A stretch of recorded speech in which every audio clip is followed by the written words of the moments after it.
Ibu dan Bapak Guru Hebat. Kali ini, Ibu Bapak akan melihat sebuah contoh situasi pembelajaran bersama Ibu Derana, guru biologi SMA kelas 10.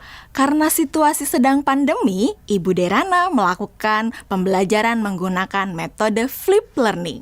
Flip learning adalah model pembelajaran di mana sebelum pertemuan daring dengan guru, murid diminta untuk mempelajari materinya terlebih dahulu secara mandiri. Mari kita lihat bagaimana Ibu Derana mengelola pembelajarannya.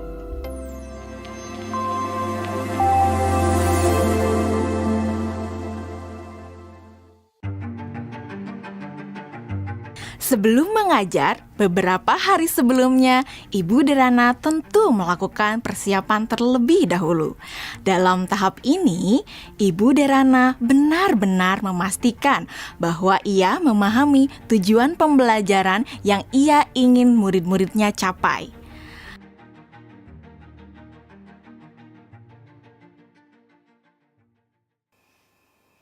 Kemudian, Ibu Derana mempersiapkan bahan dan sumber belajar yang berusaha ia sesuaikan dengan kebutuhan belajar murid-muridnya.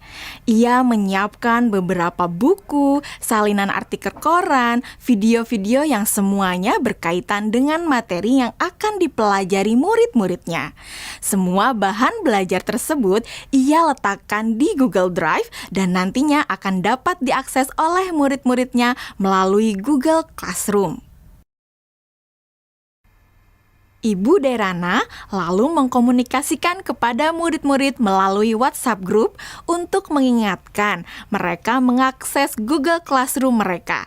Tahapan ini dilakukan sebelum Ibu Derana bertemu dengan murid-murid di Google Meet. Beberapa hari setelahnya, sesuai dengan jadwal, Bu Derana melakukan pertemuan secara sinkron dengan murid-murid melalui Google Meet. Selamat pagi anak-anak. Oke, senang sekali ya kita sudah bisa bertemu kembali pada sesi sinkron hari ini.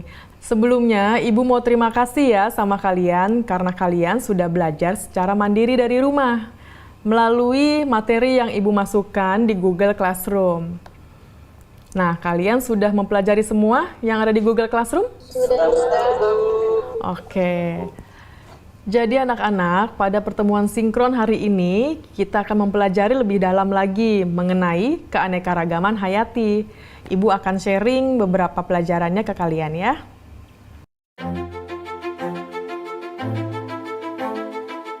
Nah, anak-anak, sekarang Ibu ada pertanyaan. Jawab pertanyaan dari Ibu ini ya. Tingkat keanekaragaman hayati mana yang paling penting dilindungi terlebih dahulu? Mengapa demikian? Keanekaragaman hayati karena ada sumber daya alam tersebut sudah dipastikan lebih terjamin, Bu.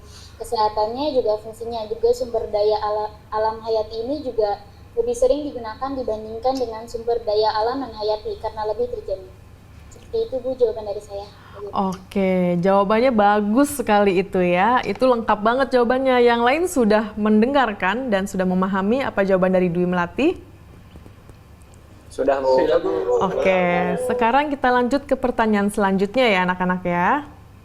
Kapan terancamnya keanekaragaman hayati ekosistem dapat mengancam keanekaragaman hayati spesies dan genetis? Dan kenapa jawabannya seperti itu? Kalian bisa menjawab pertanyaannya melalui kolom chat ya. Selama sesi sinkron, Ibu Derana memberikan pertanyaan-pertanyaan lainnya yang dapat memperkaya materi dan pemahaman murid akan konsep. Di akhir pembelajaran, Ibu Derana memberikan murid tantangan untuk menganalisis ancaman pada satu lokasi di wilayah Indonesia yang membawa dampak negatif bagi 3 tingkatan keanekaragaman hayati. Berikut rekomendasi penanganannya. Yusuf, silakan. Tugasnya dibuat dalam bentuk apa, Bu? Apakah boleh dalam bentuk infografis? Oke, ada lagi yang mau ditanyakan? Yang lain ada yang mau bertanya? Nadia. Oke, silakan pertanyaannya apa Nadia? Apakah boleh dalam bentuk poster juga, Bu? Kalian boleh memilih bagaimana cara kalian menunjukkan pemahaman kalian. Bisa melalui video, poster, tulisan, dan sebagainya. Ya Bu, izin bertanya. Ya, Lokasinya yang dipilih gimana ya Bu? Apakah ada ketentuan-ketentuan khusus? oke. Ada lagi yang mau bertanya? Ibu simpan dulu pertanyaannya ya. Bu, saya mau tanya, apakah untuk mengerjakan tugas ini kita harus datang ke lokasi tersebut, Bu? Oke, untuk lokasinya tidak perlu datang langsung ke lokasi tujuan ya. Jadi kalian bisa mencari langsung itu melalui online. Bu Derana melakukan diferensiasi produk dengan membebaskan murid memilih bentuk hasil pekerjaannya atau produk tugasnya sesuai dengan kenyamanan murid. Anak-anak, tadi Ibu sudah sampaikan ya bahwa hasil pekerjaan kalian dapat dibuat dalam berbagai bentuk produk. Artinya, kalian boleh memilih apakah kalian ingin menyampaikannya dalam bentuk poster digital, website, video, blog, presentasi PowerPoint, dan sebagainya. Nah, sekarang silahkan kalian sesuaikan dengan minat dan kenyamanan masing-masing.